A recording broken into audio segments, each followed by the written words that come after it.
नमस्कार बच्चों, स्वागत है आप सभी का तक्षशिला परिवार में और मैं हूं आपके साथ प्रभात कौशिक। तो बेटा, हमने पिछली क्लास में डिविजिबिलिटी रूल कंसेप्ट स्टार्ट किया था और उसके कुछ रूल जो है अधूरे रह गए थे। तो उसी कड़ी को आगे बढ़ाते हुए आज की क्लास में हम एक तो कंसेप्ट पूरे करेंगे और साथ में कुछ क्वेश्चनों की प्रैक्टिस करेंगे। तो चलिए बच्चों, शुरू करते हैं आज की क्लास को। ठीक है, तो कल हमने जो क्लास में पढ़ा था वो था डिजिटल सम, यानी कि हमने 2 का रूल, 4 का, 8 का और 16 का, और साथ साथ में 5 का, 25 का और 125 का रूल हमने कल पढ़ लिया था। और साथ में ही 3 और 9 का डिविजिबिलिटी रूल भी हमने कल पढ़ लिया था। और सबसे शानदार कंसेप्ट जो डिजिटल सम था वो भी हमने कल पिछली क्लास में डिस्कस कर दिया था। तो बच्चे, ये क्लास देखने से पहले पिछली क्लास अवश्य देखना है। ठीक है, तो चलिए करते हैं शुरू। आज का जो हमारा रूल होगा वो बेटा 11 का डिविजिबिलिटी रूल होगा। 11 का डिविजिबिलिटी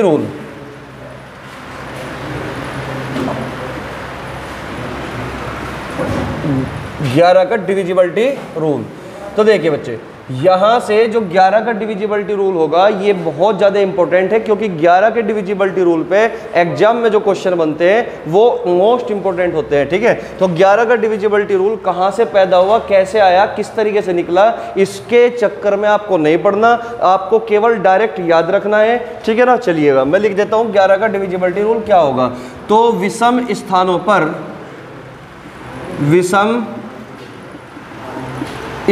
पर अंकों का योग सम स्थानों पर अंकों का योग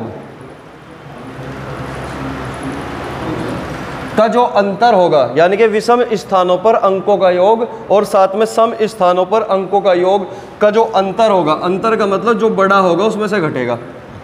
अगर विषम स्थानों पर अंकों का योग बड़ा आया तो सम स्थानों के अंकों के योग को आप इसमें से घटाओगे, और अगर सम स्थानों पर अंकों का योग बड़ा आया तो विषम स्थानों के अंकों का योग को आप उसमें से घटाओगे। यानी कि कुल मिला के बात यह है कि विषम स्थानों का अंकों का योग और सम स्थानों के अंकों का योग का जो अंतर होता है वो या तो 0 बने या फिर 11 का मल्टीपल बने, या तो 0 का बने या फिर 11 का मल्टीपल यानी कि 11 का गुणज बने। क्लियर हुई बात? ठीक है ना, के का मान कुछ भी हो सकता है। 11 का मल्टीपल का मतलब हुआ 11 के पाड़े में आने वाली संख्या। क्लियर हुई बात? ठीक है, क्योंकि जो अंतर होता है, अंतर हमेशा पॉजिटिव होता है, अंतर कभी भी नेगेटिव नहीं हो सकता। तो इसलिए अगर ये बड़ा आएगा तो इसमें से इसको घटा दोगे, और अगर ये बड़ा आया तो इसमें से इसको घटा दोगे। तो एग्जाम्पल के माध्यम से समझने का प्रयास करेंगे बच्चे।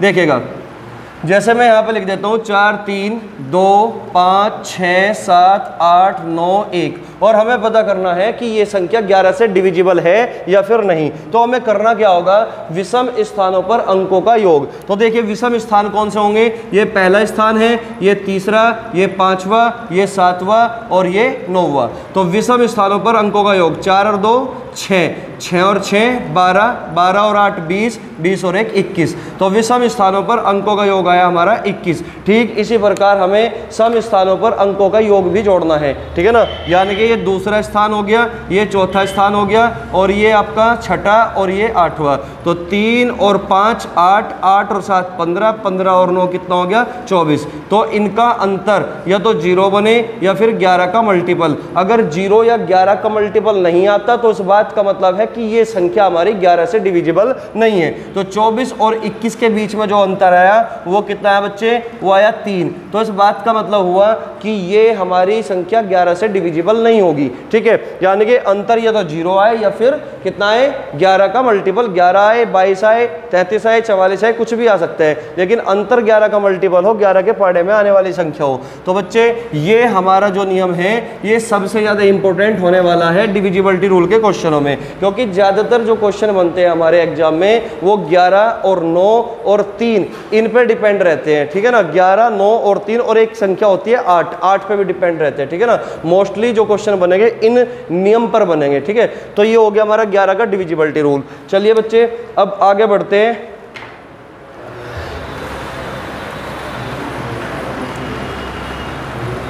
तो भाई हमने 11 का डिविजिबिलिटी रूल पढ़ लिया, इसमें कोई डाउट नहीं हुआ होगा। ठीक है, समझिए, आगे बढ़ते हैं।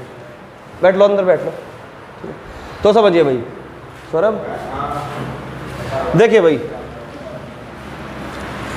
भाई हमने 2 का डिविजिबिलिटी रूल पढ़ लिया। हमने 4 का डिविजिबिलिटी रूल पढ़ लिया, हमने 8 का डिविजिबिलिटी रूल पढ़ लिया, 16 का भी डिविजिबिलिटी रूल हमने पढ़ लिया। क्लियर हुई बात? ठीक है। साथ में हमने 5 का डिविजिबिलिटी रूल पढ़ लिया, है ना, 25 का डिविजिबिलिटी रूल पढ़ लिया, 125 का डिविजिबिलिटी रूल पढ़ लिया। ठीक है ना। ठीक इसी प्रकार हमने 3 का भी पढ़ लिया और 9 का भी पढ़ लिया, और अभी अभी हमने 11 का डिविजिबिलिटी रूल पढ़ा। तो हमारा जो डिविजिबिलिटी रूल बचा, एक नियम है 6 का, यानी कि 6 का नियम। देखिए, किसी भी मैथमेटिशियन ने 6 का कोई भी रूल डायरेक्ट नहीं बनाया, तो 6 का जो डिविजिबिलिटी रूल होता है, 6 का डिविजिबिलिटी रूल होता है कि 6 के ऐसे 2 फैक्टर करो जिनका डायरेक्ट रूल आप जानते हो। जैसे कि मैं बात करूं 6 की, तो 6 के फैक्टर 6 इंटू 1 भी होता है, लेकिन 6 का हमें डायरेक्ट रूल नहीं पता, क्योंकि 6 का ही हमें रूल निकालना है। ठीक है। तो 6 के ऐसे 2 फैक्टर करने हैं जिनका हमें डायरेक्ट रूल पता हो। तो 6 के फैक्टर होते हैं 1 2 और एक संख्या 3। ठीक है ना। तो 2 3 6, यानी कि जो भी संख्या हमारी 2 से डिविजिबल होगी, ठीक उसी प्रकार अगर संख्या 3 से डिविजिबल हुई, कहने का मतलब हुआ 6 से कोई भी संख्या केवल तभी डिवाइड हो सकती है जब वो संख्या हमारी 2 से भी डिविजिबल हो और साथ में 3 से भी डिविजिबल हो। अगर कोई संख्या 2 से तो डिविजिबल है लेकिन 3 से डिविजिबल नहीं है, तो इस बात का मतलब ये हुआ कि वो संख्या हमारी 6 से डिविजिबल नहीं होगी, 6 से पूरा डिवाइड नहीं होगी। यानी कि 2 से भी कटना जरूरी है और 3 से भी कटना जरूरी है। ठीक है। जैसे एग्जांपल से समझिए, अगर मैं मान के चलो मैंने संख्या लिख दी यहाँ पे 4 3 5 6 7 9 और 2, ये संख्या लिख दी। क्या ये संख्या हमारी 6 से डिविजिबल होगी? तो सबसे पहले आपको 6 के नियम के लिए सबसे पहले चेक करना है कि क्या ये संख्या 2 से डिविजिबल है, क्योंकि 2 का डायरेक्ट रूल होता है केवल यूनिट डिजिट पे फोकस करना होता है। तो यहाँ पे 2 लिखा हुआ है, तो इस बात का मतलब ये है कि ये संख्या 2 से तो डिवाइड होगी, क्योंकि हमारा जो इकाई का अंक है वो 2 से डिवाइड होता है। ठीक है ना। अगर बात करें किसकी? 3 की, तो 3 के लिए आप लगा सकते हो डिजिटल सम, 4 और 5 9, ठीक है ना, और 9, 7 और 2 9, और 6 और 3 9। तो इसका मतलब इसका डिजिटल सम कितना है बेटा? इसका डिजिटल सम 0 या फिर 9 कह सकते हो। तो ये संख्या 3 से भी डिविजिबल है और साथ में 2 से भी डिविजिबल है। तो इस बात का मतलब ये संख्या हमारी 6 से डिविजिबल होगी। जैसे कि कोई एग्जाम्पल मैं यहाँ पे लिख रहा हूँ, 5 4 3 6 7। आप ये बताइए क्या ये संख्या 6 से डिविजिबल होगी? तो आप देखते ही पहचान लोगे कि जो 7 है ये 2 से डिविजिबल नहीं है। तो इस बात का मतलब ये हुआ कि जब ये 2 से डिविजिबल ही नहीं है तो हमें 3 का डिविजिबिलिटी रूल चेक करने की कोई आवश्यकता नहीं पड़ेगी। तो ये 2 से डिविजिबल नहीं है, तो इसका मतलब 6 से भी डिविजिबल नहीं होगा। क्लियर हुई बात? तो ये जो नंबर होते हैं, जैसे कि 6 हुआ, साथ में 12 हुआ, 15 हुआ, है ना, 72 हुआ, 88 हुआ, 99 हुआ, इनका किसी भी मैथमेटिशियन ने कोई डायरेक्ट डिविजिबिलिटी रूल नहीं बनाया। केवल हमें ऐसे 2 फैक्टर करने होंगे इनके कि जिसका डिविजिबिलिटी रूल हमें डायरेक्ट पता हो। ठीक है, समझिएगा। जैसे मैं बात करूं 6 के बाद 10 की, तो मुझे आप बताइए कि जो 10 का डिविजिबिलिटी रूल होगा वो क्या होगा? तो आप जानते हो कि जिस संख्या का लास्ट डिजिट 0 होगा वही संख्या 10 से डिवाइड होगी। अगर लास्ट डिजिट 0 नहीं है तो वो संख्या 10 से कभी भी डिवाइड नहीं हो सकती। यानी कि मैं कह सकता हूं कि लास्ट डिजिट क्या हो? 0। अगर किसी संख्या की लास्ट डिजिट 0 हो तो वो संख्या 10 से डिवाइड होगी। बस केवल इतना ही जानकारी आपको काफ़ी है इसके लिए। जैसे कि मैं यहाँ पे लिख दूँ 4 3 2 5 0। तो बताओ क्या ये संख्या 10 से डिविजिबल होगी? तो आप कहोगे सर 10 से डिविजिबल होगी, बिल्कुल। ठीक है, नमस्ते भाई। तो 10 से डिविजिबल होगी क्योंकि यहाँ पर लास्ट डिजिट क्या है? 0। तो इसका मतलब ये संख्या 10 से डिविजिबल होती है। ठीक है, चलिएगा।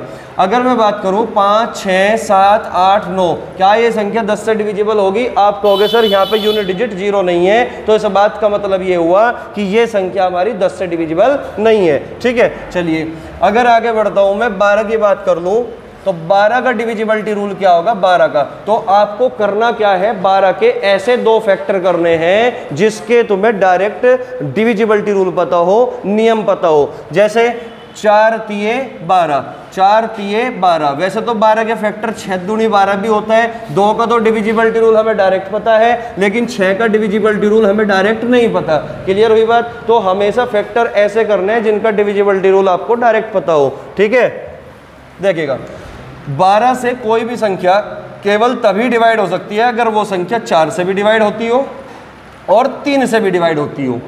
अगर 12 से चेक करना है तो पहले सबसे पहले आपको 4 का डिविजिबिलिटी रूल चेक करना है। क्यों?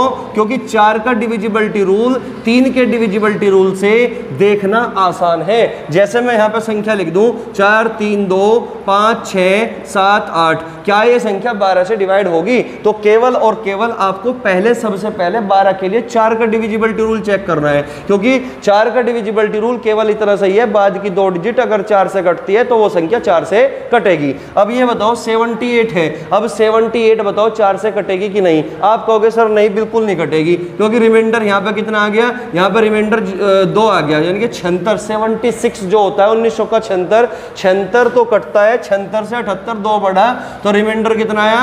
2। या डायरेक्ट 4 से डिवाइड करोगे तो 4 एकम 4 कितना बचा? 38, और 4 नम 36, शेषफल कितना बचेगा? 2। तो इस बात का मतलब ये हुआ कि ये संख्या 4 से डिवाइड नहीं हो रही, इसका मतलब ये संख्या 12 से भी डिवाइड नहीं होगी। तो कुल मिला के बात ये है कि 12 का डिविजिबिलिटी रूल चेक करने के लिए आप सबसे पहले किसको चेक करोगे? 4 को। उसके बाद 3 को चेक करना, क्योंकि 4 से अगर कट गई तो फिर 3 से भी कटना जरूरी है। अगर 3 से ना कटी, 4 से कट गई तो इसका मतलब 12 से भी नहीं कटेगी। क्लियर हुई बात? ठीक है। इसी प्रकार अगर मैं बात करूं 15 की, तो 15 का डिविजिबिलिटी रूल क्या होगा? कोई भी संख्या 15 से केवल तभी कटेगी अगर वो संख्या 3 से भी कट जाए और वो 5 से भी कट जाए। क्लियर हुई बात? अगर मैं बात करूं किसकी? 15 के बाद 72 की, तो कोई भी संख्या 72 से केवल तभी कटेगी अगर वो संख्या 8 से भी कट जाए और 9 से भी कट जाए। अगर मैं बात करूं किसकी? 88 की, तो 88 से कोई भी संख्या केवल तभी कटेगी अगर वो संख्या 8 से भी कटती हो और 11 से भी कटती हो। इसी प्रकार अगर मैं बात करूं 99 की, तो कोई भी संख्या 99 से केवल तभी कटेगी अगर वो संख्या 9 से भी कटती हो और बेटा 11 से भी कटती हो। 11 नम 99, क्योंकि हमें डायरेक्ट डिविजिबिलिटी रूल 9 का भी पता है और 11 का भी पता है। इसी प्रकार 8 का भी पता है और 11 का भी पता है। ठीक है। तो बच्चे आज की क्लास में ये जो डिविजिबिलिटी रूल है ये तो हुए समाप्त। तो अब हम जो है कुछ क्वेश्चनों की प्रैक्टिस करेंगे, क्वेश्चनों से समझने का प्रयास करेंगे किस टाइप से क्वेश्चन एग्जामिनर बनाता है एग्जाम के अंदर, कैसे तुम्हें उसको सॉल्व करना है, कैसे उनके साथ तुम्हें डील करना है। ठीक है। तो चलिए बेटा क्वेश्चन को समझने का प्रयास करते हैं। और मेरा जो क्वेश्चन होगा, प्रत्येक क्वेश्चन किसी न किसी एग्जाम में आए हुए होंगे। कोई भी सवाल, एक भी सवाल आपका फर्जी सवाल नहीं होगा। अगर आपने डिविजिबिलिटी रूल के 10-12 क्वेश्चन में जो कराऊंगा ये आपने कर लिया तो डिविजिबिलिटी से बिल्कुल फ्री हो जाओगे आप। ठीक है। तो चलिए, तो यहाँ पे जो पहला क्वेश्चन होगा हमारा, पहला क्वेश्चन देखिए, मैं बोल के बता दूंगा क्वेश्चन क्या है। ठीक है ना? मैं मतलब पूरा क्वेश्चन ना लिख के, तो मैं बोल के समझा दूंगा क्वेश्चन क्या है। ठीक है। देखिएगा क्वेश्चन हमारे पास ये है कि यदि संख्या 2 4 7 स्टार 6 7 9 से पूर्ण रूप से विभाज्य है, तो ये जो संख्या है ये 9 से कंप्लीटली डिविजिबल है, पूर्ण रूप से विभाज्य है। ठीक है। तो स्टार के स्थान पर न्यूनतम पूर्ण संख्या क्या होगी? तो ऑप्शन भी दिए हुए 2 7 1 या फिर 5। तो क्वेश्चन में क्या पूछा गया है बेटा? क्वेश्चन में कहा गया है कि ये जो संख्या है ये 9 से कंप्लीटली डिविजिबल है, कंप्लीटली डिविजिबल है। तो बताइए स्टार के स्थान पर न्यूनतम पूर्णांक क्या हो सकता है? न्यूनतम मिनिमम अंक, मिनिमम डिजिट क्या हो सकती है? ये क्वेश्चन में आपसे पूछ लिया गया। ठीक है। तो आपको मैंने पिछली वीडियो में बताया था कि जब भी 9 का केस होगा तो सबसे पहले आप डिजिटल सम पे ही वर्क करना, यानी कि 9 के केस में अंकों के योग को 9 से डिवाइड नहीं करना, केवल डिजिटल सम पे काम करना है। 3 के केस हो या फिर 9 का केस हो, तो डिजिटल सम पे वर्क करना है। ठीक है। तो डिजिटल सम क्या बताया था कि अंकों को तब तक जोड़ना है जब तक एक सिंगल डिजिट ना मिल जाए। अगर किसी संख्या का डिजिटल सम 9 हो तो वो संख्या हमेशा 9 से डिवाइड होती है। तो अगर ये संख्या हमारी 9 से पूर्णतः विभाज्य है तो इस बात का मतलब ये हुआ कि इस संख्या का डिजिटल सम बेटा 9 होना चाहिए। क्लियर हुई बात? तो समझने का प्रयास करेंगे। दूसरा रूल, एक बात और बताई थी मैंने आपको डिजिटल सम में, कि अगर संख्या में 9 दिखता हो या फिर 9 बनता हो तो उसको इग्नोर करके चलना है, एलिमिनेट करके चलना है। ठीक है। तो समझिएगा भाई। तो हमें यहाँ पे दिख रहा है 9, तो इसको हमने पहले ही क्या कर दिया, एलिमिनेट कर दिया। हमें यहाँ पे दिख रहा है 7 + 2 9, इसको भी हमने पहले ही एलिमिनेट कर दिया। क्लियर हुई बात। तो यहाँ पे अब अंकों का योग कर लो, 4 और 7 11, और 11 का डिजिटल सम बेटा 2 होता है, 1 + 1 यानी कि 2। क्लियर हुई बात। तो 7 और 4 11, 11 का मतलब 2, 2 और 6 8, कितना हुआ 8, और 8 प्लस ये वाला स्टार, स्टार के लिए मैंने लिख दिया सर्किल। तो आप मुझे बताओ 8 के साथ में ऐसा कौन सा अंक जोड़ दूं कि डिजिटल सम हमारा 9 बन जाए, क्योंकि आप जानते हो कि जो संख्या 9 से डिविजिबल है वो संख्या, उस संख्या का डिजिटल सम भी 9 बनना जरूरी है। तो 8 के साथ में क्या जोड़ दूं कि 9 बन जाए, तो मिनिमम से मिनिमम बेटा 1 हो सकता है। तो इसका मतलब डिजिटल सम हमारा कितना बना 9, तो इसका मतलब स्टार के स्थान पर क्या होगा 1। ये हमारे क्वेश्चन का आंसर हुआ। तो उम्मीद करता हूं चीजें समझ में आई होगी। ठीक है, कोई डाउट किसी बच्चे को नहीं होगा। ठीक है, चलिए भाई नेक्स्ट क्वेश्चन की ओर बढ़ते हैं भाई। तो नेक्स्ट क्वेश्चन हमारा ये है, अगर कोई चीज समझ में ना आई तो दोबारा रिपीट करके वीडियो आप देख सकते हो। ठीक है, नेक्स्ट क्वेश्चन समझिए, क्वेश्चन नंबर 2। नेक्स्ट क्वेश्चन है हमारा कि संख्या 3 4 7 3 4 7 स्टार 5 4 7 को पूरी तरह से 11 से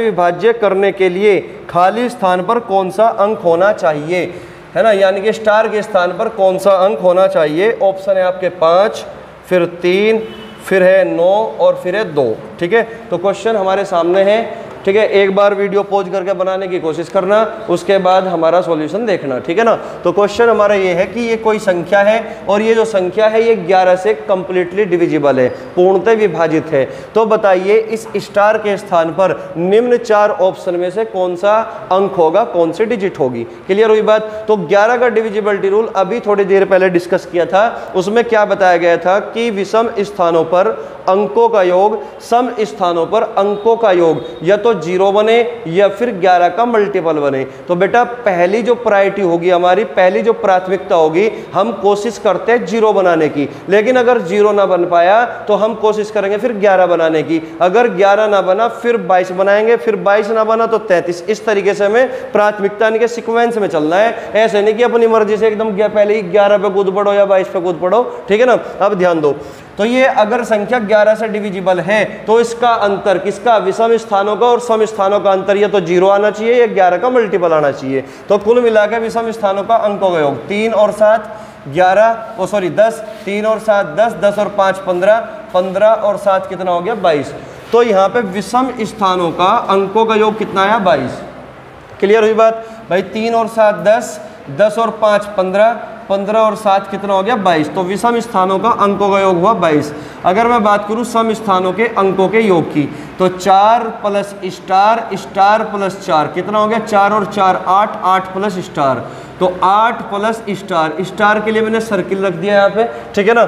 तो ये आ गया हमारा सम स्थानों पर अंकों का योग और ये हो गया हमारा विषम स्थानों पर अंकों का योग। तो इनका जो अंतर होगा वो या तो 0 बने या फिर 11 का मल्टीपल बने, या तो 0 बने या फिर 11 का मल्टीपल बने। तो समझिए भाई, आप मुझे एक बात बताइए, अगर हम पहली प्राथमिकता 0 बनाने की करते हैं तो 0 बनेगा कैसे। आप कहोगे सर 0 केवल एक ही शर्त में बनेगा, अगर मैं 22 को 22 में से घटा दूं। है भाई, अगर मैं 22 को 22 में से घटा दूं तो केवल 0 केवल तभी बन सकता है। तो इसका मतलब ये अगर 22 है तो इसको भी 22 होना पड़ेगा, इसको भी क्या होना पड़ेगा 22 होना पड़ेगा। तो 22 करने के लिए मुझे ये बताइए इस सर्किल में मुझे क्या रखना पड़ेगा, 14 रखना पड़ेगा कि नहीं भाई। 8 और 14 कितना हो गया 22। लेकिन आप अच्छी तरीके से जानते हो कि संख्या के बीच में जो स्टार है ये कोई 2 अंकों की संख्या नहीं है, ये केवल सिंगल डिजिट है। और यहाँ पे स्टार की जगह हम 14 नहीं रख सकते क्योंकि 14 2 अंकों की होगी। तो इस बात का मतलब ये हुआ कि हम 0 नहीं बना सकते, क्योंकि हम डबल डिजिट नहीं रख सकते स्टार के स्थान पर, सिंगल डिजिट रखना है। क्योंकि टोटल डिजिट होती है 10, किसी भी संख्या को बड़ी से बड़ी संख्या हो या छोटी से छोटी संख्या हो, उसको बनाने के लिए केवल 10 डिजिट का हम प्रयोग कर सकते हैं, ठीक है ना, 0 से 9 तक। तो स्टार के स्थान पर क्या भरना है बेटा, केवल एक सिंगल डिजिट। तो डबल डिजिट कैसे भर देंगे फिर, ठीक है। तो इसका मतलब ये हुआ कि हम 0 बनाने में सक्षम नहीं है, तो इसका मतलब यहाँ पे 14 कभी नहीं आ सकता। तो कोशिश करेंगे अब 11 बनाने की। तो 11 बनाने के लिए अब हमें करना क्या होगा, तो 11 बनाने के लिए यानी कि 11 केवल तभी बन सकता है अगर मैं 22 में से 11 को घटा दूं तो 11 ही मिलेगा, है भाई। 22 में से अगर मैं 11 घटा दूं, 11 सब्ट्रैक्ट कर दूं तो तभी तो 11 मिलेगा। तो इस बात का मतलब ये हुआ कि जो ये पूरा का पूरा ब्रैकेट हुआ, इसकी जो वैल्यू होगी वो 11 होनी पड़ेगी, है ना। तो 8 में मैं ऐसा क्या जोड़ दूं कि 11 बन जाए, बताओ। 8 और 3 11, तो 8 और 3 11, तो 22 में से 11 घटाया तभी 11 आएगा ना। तो बताओ स्टार के स्थान पर फिर क्या आएगा, स्टार के स्थान पर 3 आएगा। तो इसका मतलब यहाँ पे क्या होगा, 3। इस क्वेश्चन का आंसर होगा 3। तो मैं आशा करता हूँ चीज़ें अच्छे से समझ में आई होगी। अगर फिर भी कोई भी डाउट बचता हो तो वीडियो को एक बार फिर से रिपीट करके देख ले। अगर फिर भी कोई डाउट बचता हो तो कमेंट करके जरूर बताना, हालांकि कोई डाउट बचेगा नहीं, ठीक है ना। चलिए नेक्स्ट क्वेश्चन की ओर बढ़ते हैं भाई।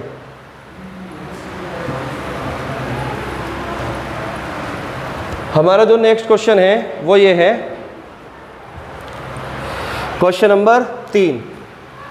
तो जितने भी मैं क्वेश्चन आपको करा रहा हूँ बहुत बढ़िया क्वेश्चन है, इन सवाल को कर लेना। अगर यूपी पुलिस में तुम्हारे एक भी क्वेश्चन डिविजिबिलिटी रूल से गलती से भी आया तो बेटा गलत नहीं होगा बिल्कुल भी, ये मेरा दावा है, ठीक है। चलिए क्वेश्चन नंबर 3 पे, यदि संख्या 3 स्टार 7 8 6 0 2 3 से पूर्णतः विभाज्य है तो स्टार के स्थान पर कौन सा अंक होगा। तो ऑप्शन है 1 4 7 उपरोक्त सभी, उपरोक्त सभी, ठीक है। ये हमारे पास 4 ऑप्शन है, ठीक है बेटा।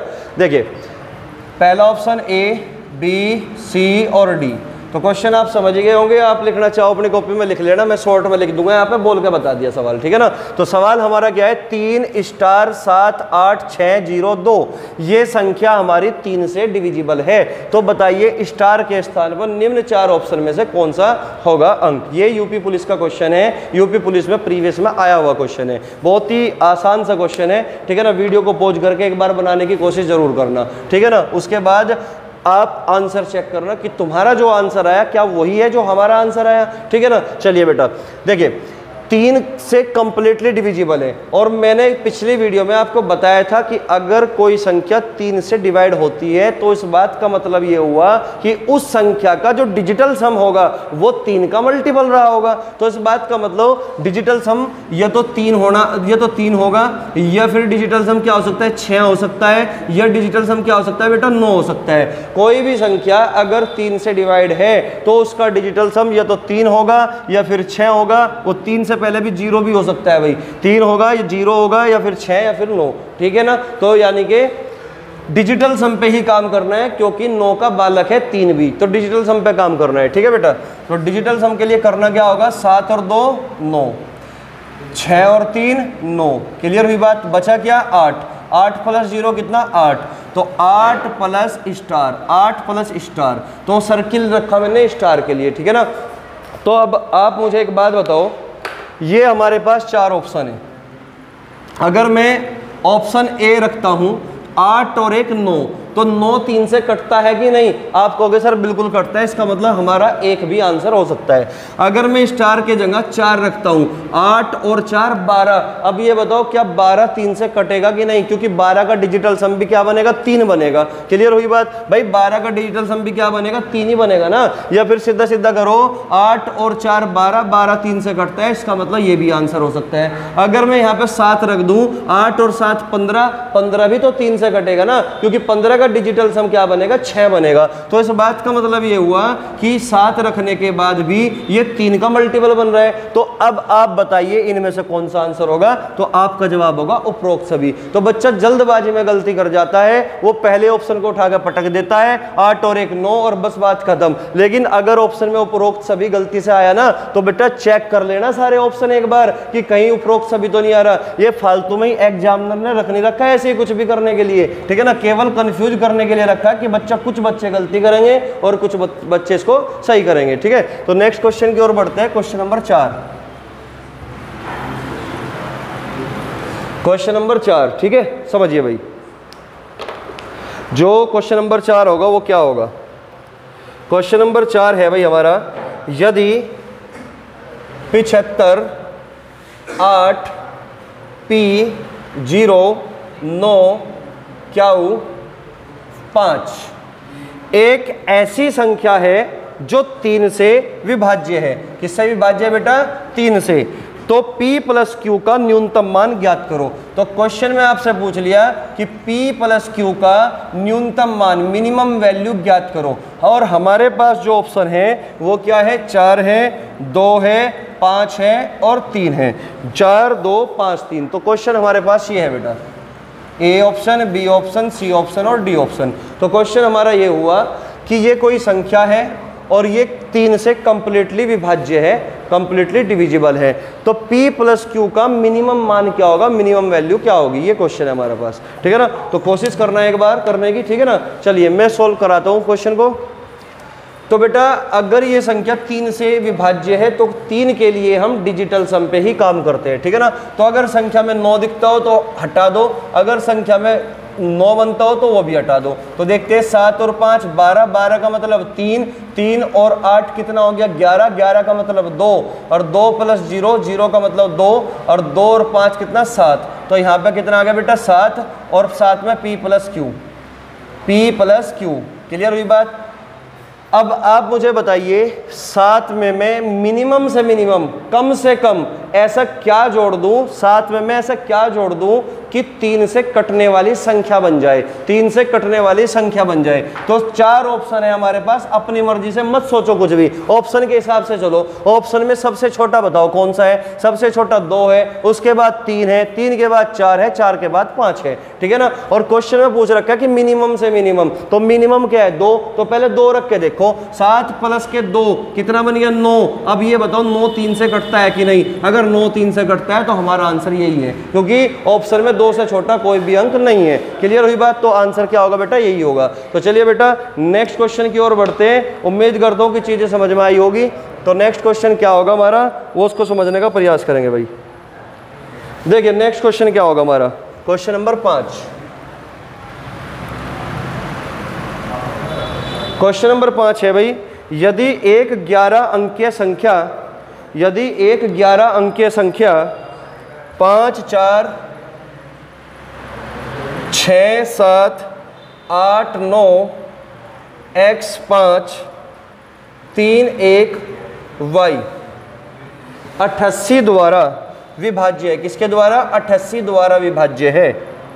तो x माइनस वाई का मान ज्ञात करें, x माइनस वाई का मान ज्ञात करें। और बेटा ये जो क्वेश्चन आया है, ये क्वेश्चन आया है एसएससी जीडी 2021 में। कहाँ आया है? एसएससी जीडी 2021 का क्वेश्चन है। ठीक है ना, 2 साल पुराना। ऑप्शन भी मैं लिख देता हूँ। ऑप्शन क्या है हमारे? ऑप्शन है बेटा 0 1 3 2, 0 1 3 2। तो जो बच्चा यूपी पुलिस की तैयारी करता है, वो दिल्ली पुलिस हुआ या जीडी हुआ, इनकी तो तैयारी करेगा ही करेगा। तो ये जो क्वेश्चन है लेटेस्ट है, 2021 से 2 साल पुराना है, पेपर का आया हुआ क्वेश्चन है। ठीक है ना, तो समझने का प्रयास करेंगे भाई। एक बार वीडियो को पॉज करके तुम भी बनाने की कोशिश किया करो। ठीक है ना, तो क्वेश्चन हमारा ये है कि 11 अंकों की कोई संख्या है जो 88 से पूर्णतः विभाज्य है। ठीक है ना, तो x माइनस वाई का मान ये आपसे जानना चाहता है। एसएससी जीडी 2021 का क्वेश्चन है। ठीक है, चलिएगा। तो 88 का डिविजिबिलिटी रूल किसी भी मैथमेटिशियन ने नहीं बनाया, तो केवल चीज़ों को आसान करने के लिए हमने क्या कर दिया, इसके 2 ऐसे फैक्टर कर दिए कि जिसका डिविजिबिलिटी रूल हमें डायरेक्ट पता हो। जैसे 8 गुणा 11, 8 गुणा 11 कितना होता है? 88। यानी कि कोई भी संख्या 88 से केवल तभी डिवाइड हो सकती है अगर वो संख्या 8 से भी डिवाइड हो और 11 से भी डिवाइड हो। अगर वो संख्या 8 से भी डिवाइड हो और 11 से भी डिवाइड हो। बच्चे एक बात छोटी सी और मैं आपको बताना चाहूँगा, अगर 8 कहीं पे आता है तो 8 का डिविजिबिलिटी रूल ये कहता है कि किसी भी संख्या के बाद के 3 अंकों की बनने वाली संख्या वो 8 से अगर कटती है तो वो संख्या 8 से कटेगी। तो इसका मतलब बाद के 3 अंकों से बनने वाली संख्या अगर 8 से कटती है। तो अब यहाँ पे ध्यान योग्य देने बातें ऐसी है कि अगर 3 अंकों में केवल लास्ट डिजिट में कोई वेरिएबल है। मैंने क्या बोला कि लास्ट के जो 3 अंक है और 3 अंक में जो लास्ट का यूनिट डिजिट है, संख्या में यूनिट डिजिट, अगर वो वेरिएबल के रूप में है तो 8 का डिविजिबिलिटी रूल कहता है कि वो जो होगा वो एक सम संख्या होगी, वो जो होगी वो एक सम डिजिट होगी और पॉसिबिलिटी उसकी केवल एक ही होगी। आप मुझे बताओ 31 पे हम हारने चलाओ किसकी? 8 की। 8 3 24, कितना बचा बेटा? 7। तो 7 के बाद मुझे क्या लेना चाहिए यहाँ पे y को? 2, तभी तो 8 के पहाड़े में 72 आ सकता है ना। तो इसका मतलब y की वैल्यू कितनी आ गई? 2। y की वैल्यू कितनी आ गई? 2। 2 के अलावा कोई और पॉसिबिलिटी नहीं आ सकती भाई। 8 3 24, 7 बचा। 7 के साथ कौन आ सकता है? 7 के साथ कौन आ सकता है? y का मान 2 के अलावा और कोई नहीं आ सकता भाई। 1 नहीं आ सकता, 71 बनेगा, 8 से नहीं कटेगा, 70 बनेगा, 0, यानी कि 2 के अलावा और कोई नहीं आ सकता, केवल एक ही पॉसिबिलिटी है। ठीक है ना, चलिएगा। तो y का जो डिजिट होगी वो तो हमें इजीली मिलेगी। ठीक है ना। अब 11 का डिविजिबिलिटी रूल लगा दो भाई। 11 का डिविजिबिलिटी रूल, 6 और 5 11, 11 और 8 19, 19 प्लस x, 19 और 3 22, 22 और 2 24, 24 प्लस x। ठीक है, ये हो गया हमारा विषम स्थानों पर अंकों का योग। ठीक है ना।